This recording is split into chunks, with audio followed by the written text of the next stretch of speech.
सकाळी रोजच्यासारखी फिरायला जायला तयार होऊन सुभगा खोलीबाहेर आली तर हा आधीच बूट वगैरे घालून दिवाणखान्यात तयार होऊन बसलेला.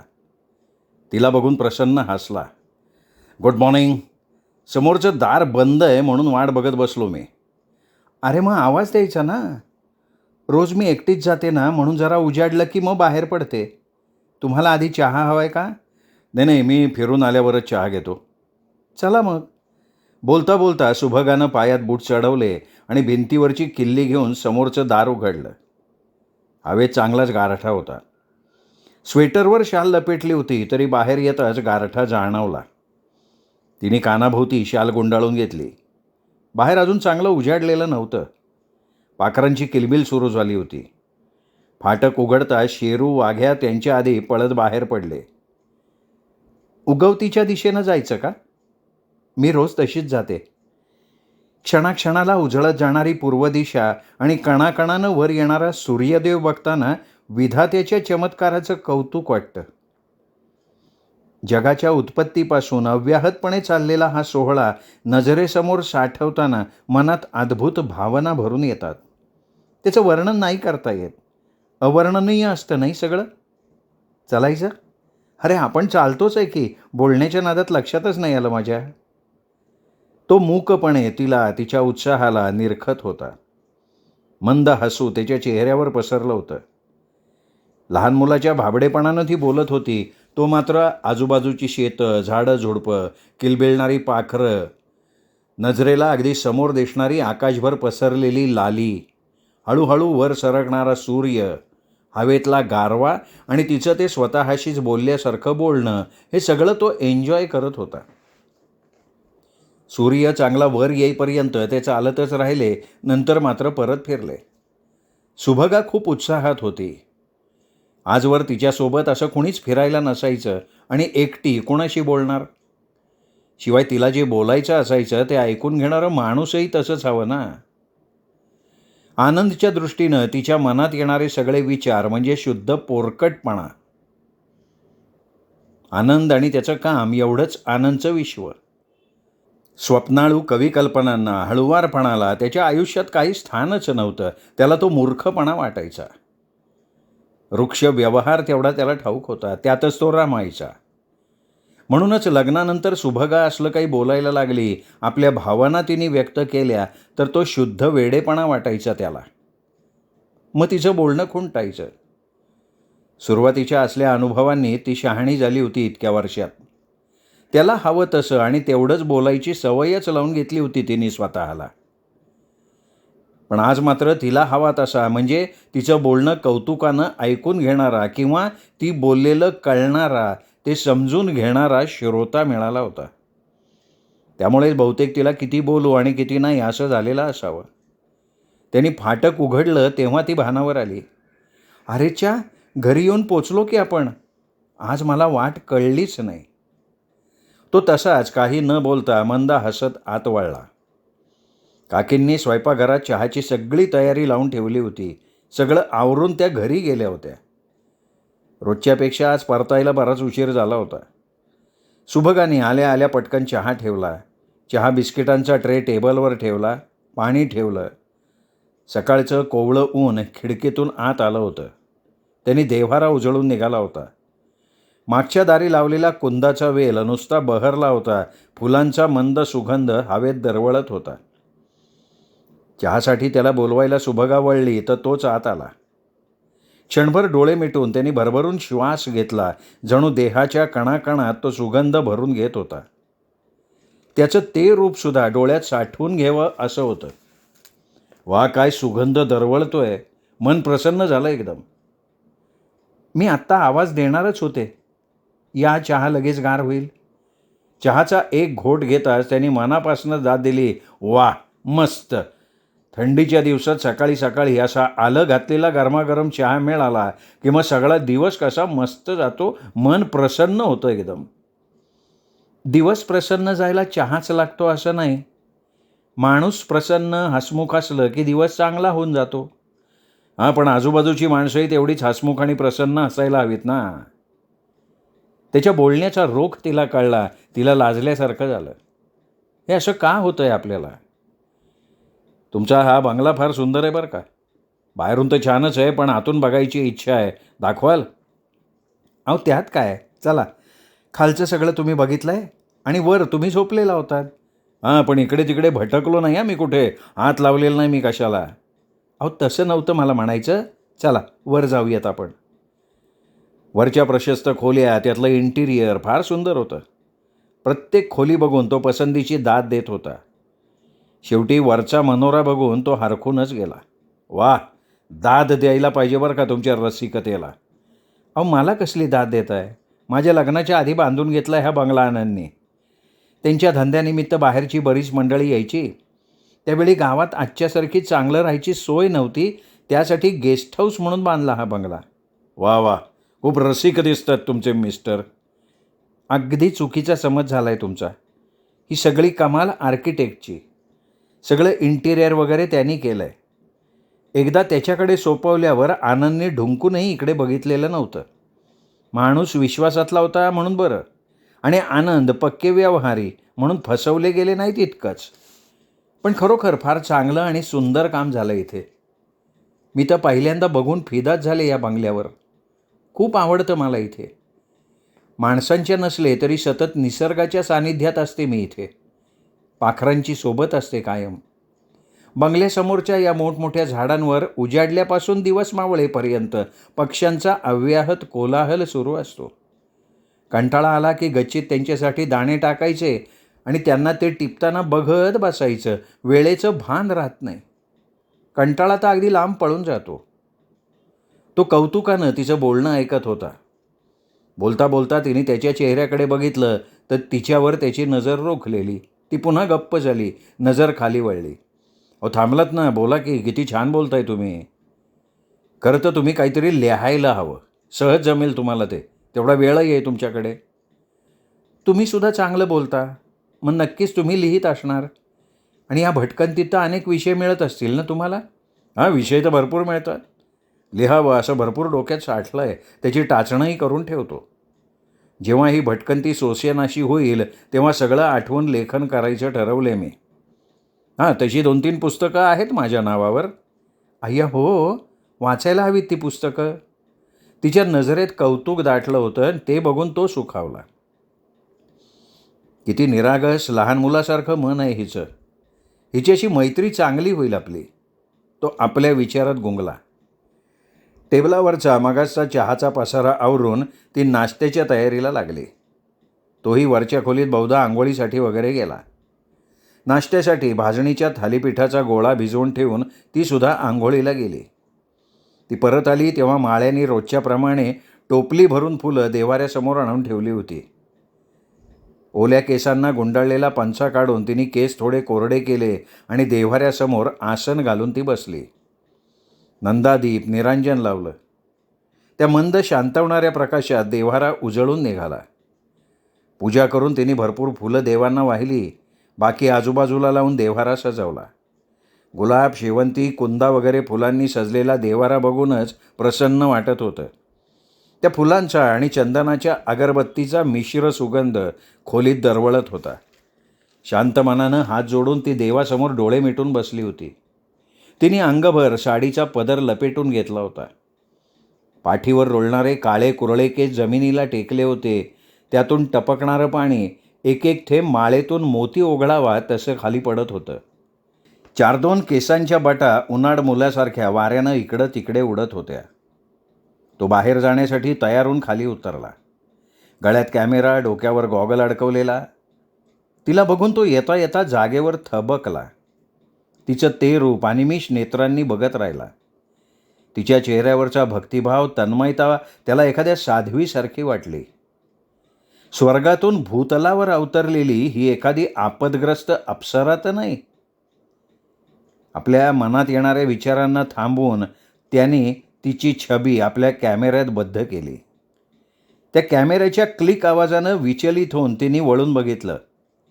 अरे आलात तुम्ही? माझंही आवरलं आहे. चला तुम्हाला नाश्ता देते. लगेच उठून तिने देवासमोरचं आसन गुंडाळून ठेवलं. तिथलं थोडंसं आवरून पटकन मोकळ्या केसांशी सैलशी गाठ मारली आणि ती ओट्याकडे वळली. तोही मग टेबलजवळ खुर्ची ओढून बसला. तिचं काम सुरू असताना तिची चपळ मोहक हालचाल त्याने आपल्या कॅमेऱ्यात टिपली. तिने हसून त्याच्याकडे बघितलं, पण बोलली काही नाही. थालीपीठ होताच गरम गरम डिशमध्ये त्याच्यासमोर ठेवलं. सुरू करा तुम्ही. वाटीत लोणी काढून ठेवलं आहे तेवढं मात्र तुम्हाला घ्यायला लागेल, कारण हात बरबटलेत माझे. घेतो, पण तुम्ही या ना कंपनी द्यायला. एवढं थालीपीठ लावून झालं की मी येतेच आहे. तुम्ही सुरू तर करा. निवेल नाही तर. खाणं झालं की मी किल्ला बघायला जाईन म्हणतो. तुम्ही येणार का माझ्याबरोबर? काय आहे, थोडं जाणकार माणूस सोबतीला असलं की उगाच भटकत बसायला लागणार नाही म्हणून विचारतोय. सुभगाने पटकन उत्तर दिलं नाही. ती थोडा वेळ गप्पच राहिली.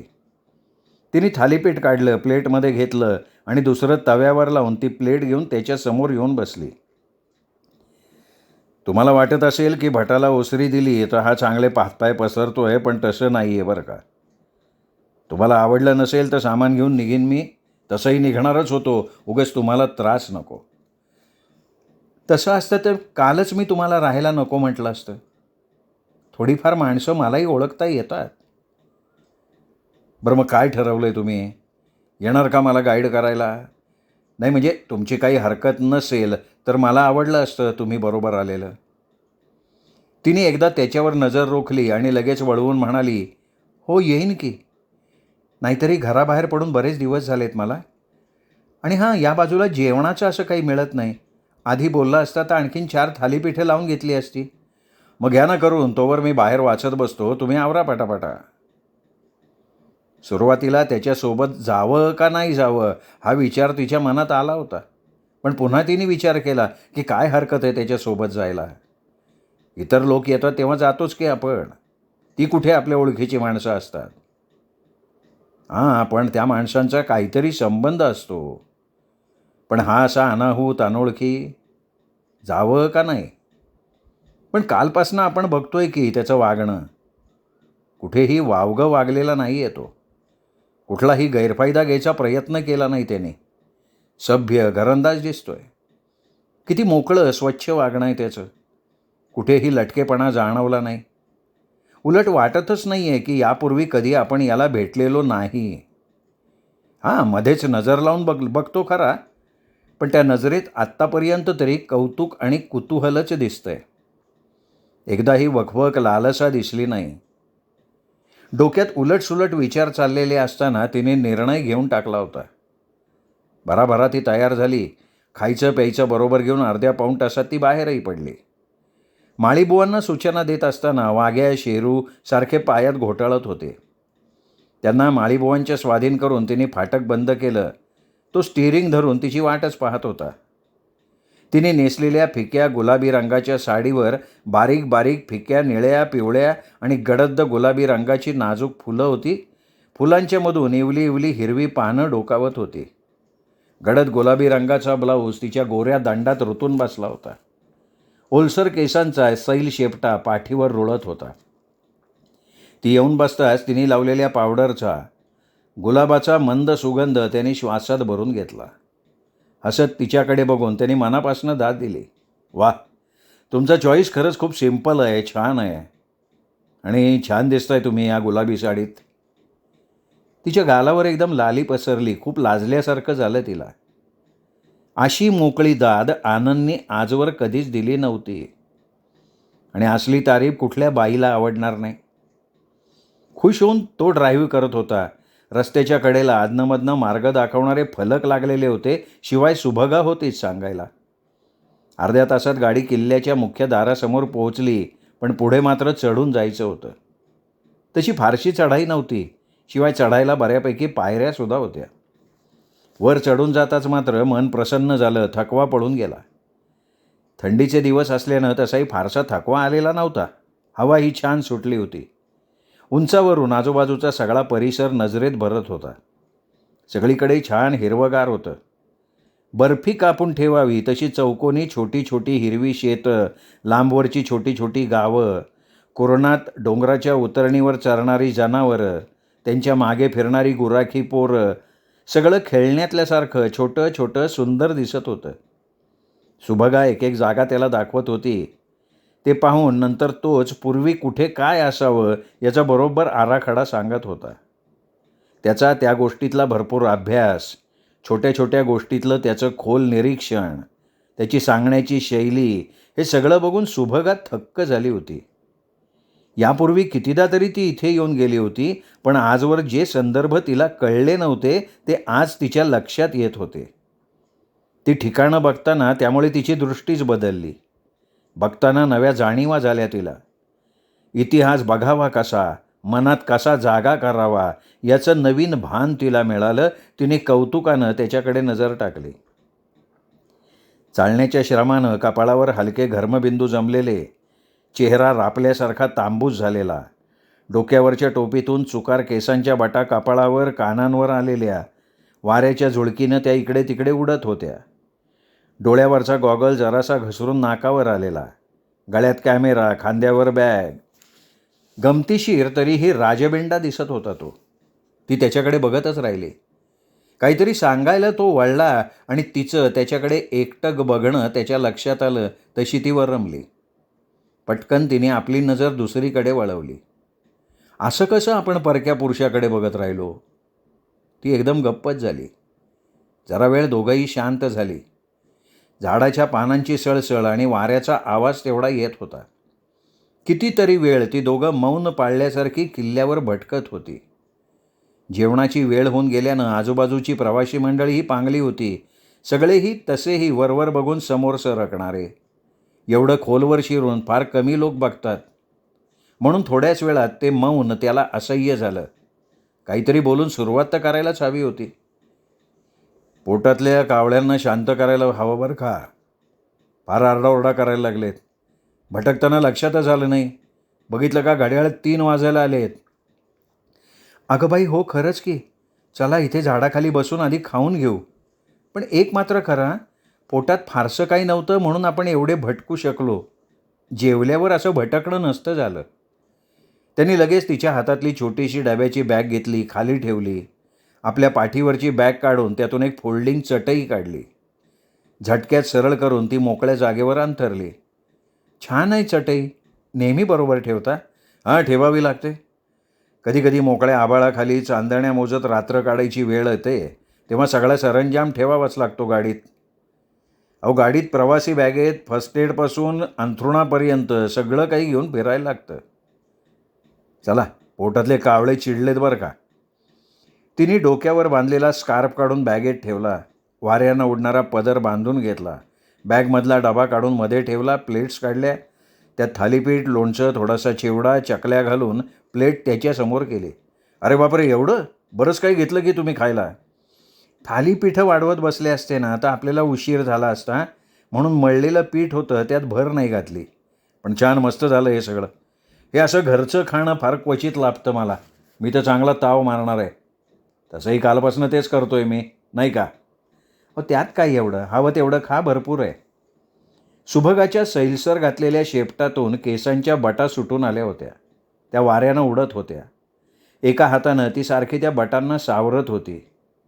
वरच्या फांद्यांमधून एक सूर्याचा किरण थेट तिच्या चेहऱ्यावर पडला होता. मूळचा तिचा गौरवर्ण आणखीन स्वर्णमय झाला होता. पालथ्या हातानं केसांच्या बटा बाजूला करणारी तिची छबी त्याने आपल्या कॅमेऱ्यात कैद केली. काय हे, कसेही काय फोटो काढताय तुम्ही माझे? आणि फोटो काढायला हा भोवतालचा निसर्ग कमी आहे का? तो एकदम गंभीर झाला. आजीजीनं बोलला, तुम्ही रागावलात का? प्लीज रागवू नका हो. अहो, निसर्ग प्रत्येक जागचा सारखाच असतो. जागे जागे थोडाफार फरक असतो, नाही असं नाही. हवामानात सुद्धा फरक असतो. पण तो मला सगळीकडे मिळेल. पण तुम्ही पुन्हा कधी भेटणार आहात मला? बोलता बोलता त्याचा आवाज घोगरा झाला. हा असं काय बोलतोय? आपल्यात गुंतत चाललाय काय हा? ईश्य, आता माझं वय काय राहिलं आहे? आणि मी काही एकटी नाही. आनंद आहेत, मुलं आहेत. हा वेडा तर नाही आहे ना? असा विचारसुद्धा कसा करू शकतो हा? विचार करता करता ती एक एक घास गिळत होती. बराच वेळ दोघेही गप्प होते. खाणं होताच त्याने मुकाट्यानं सगळं आवरायला सुरुवात केली. चटई पुन्हा फोल्ड केली, बॅगेत टाकली. तेवढा वेळ ती बाजूला बसून शांतपणे त्याला बघत होती. चला, परतायचं का आता? जाताना डॅम पण बघू, चालेल का? सुभगानं मुकाट्यानं मान हलवली. तिचंही मन खूप सैरभैर झालं होतं. असं काय होतं आहे आपल्याला? त्याच्या मागून चालताना बरं वाटतंय. तो जे सुचवतोय त्याला नाही म्हणवत नाही. त्याची सोबत नकोशी वाटत नाही आहे, उलट आवडती आहे.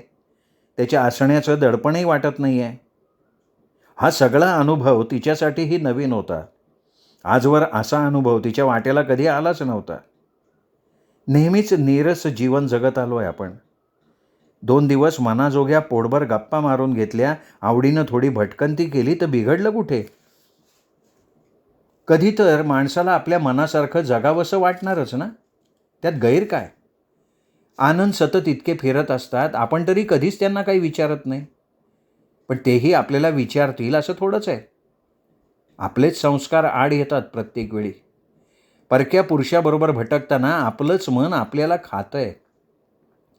कायम चाकोरीत फिरणाऱ्या आपल्यासारख्याला चाकोरीबाहेर पडणं सहज शक्य होणार नाही, तरी हिंमत केलीच की. त्याच त्या वर्तुळात फिरायचा कधीतरी कंटाळा येणारच ना माणसाला. त्यातून थोडा वेळ तरी बाहेर पडावंसं वाटणारच ना. आपणही तेच केलंय. डोक्यातल्या विचारांबरोबर झरझर बदलणारे तिच्या चेहऱ्यावरचे भाव तो बराच काळ बघत होता. शेवटी ते मौन त्याला असह्य झालं. तुमची इच्छा नसेल तर नको जायला आपण डॅम बघायला. घरीच परत जाऊया का? नाही नाही, तसं नाही, जाऊ की डॅम बघायला. घरी जाऊन तरी काय नुसत्या गप्पाच मारायच्या आहेत ना. मग त्या काय जाता जाता मारता येतील. ती घाईघाईनं उठत म्हणाली. त्यावर तो खळखळून हसला. तिने हा का हसतोय म्हणून प्रश्नार्थक मुद्रेनं त्याच्याकडे बघितलं. अहो, किती पटकन भाव बदलतात तुमच्या चेहऱ्यावरचे. खरोखर कुणीही ते पुस्तकासारखे वाचून घ्यावेत. हो, तुम्ही वाचलेत? आजवर मला कोणी तसं बोललं तर नाही. आणि काय वाचलंत माझ्या चेहऱ्यावर सांगा? सांगू? रागवणार तर नाही?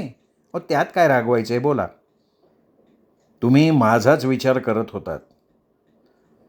माझ्यासोबत आलात तर खरे, आपण अजूनही योग्य का अयोग्य या द्विधा मनस्थितीत आहात तुम्ही.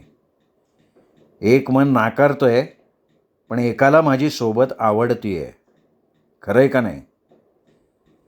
लाजून लालबुंद झाली सुभगा. मुकाटात गाडीत बसली. कितीतरी वेळ ती मान वळवून बाहेर बघत होती. त्याच्याशी नजर मिळवायची तिच्यात हिंमतच नव्हती.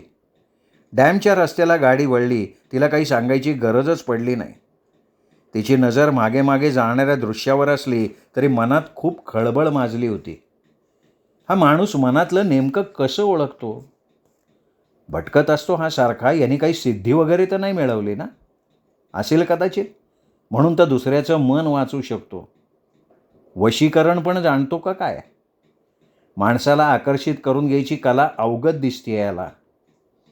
आपण आकर्षित झालोय का काय याच्याकडे? खरंच का काय? विचार मनात येताच ती दचकली. असं होता कामा नये. शोभतं का हे या वयात? सुभगानं स्वतःलाच जाब विचारला. श्रोते हो, हा होता आजचा भाग सौ रेखा खराबे लिखित वादळ या कादंबरीचा. पुढचा भाग उद्या ऐकूयात दीपक रेगे कथाकथन चॅनलवर. तोपर्यंत नमस्कार श्रोते हो.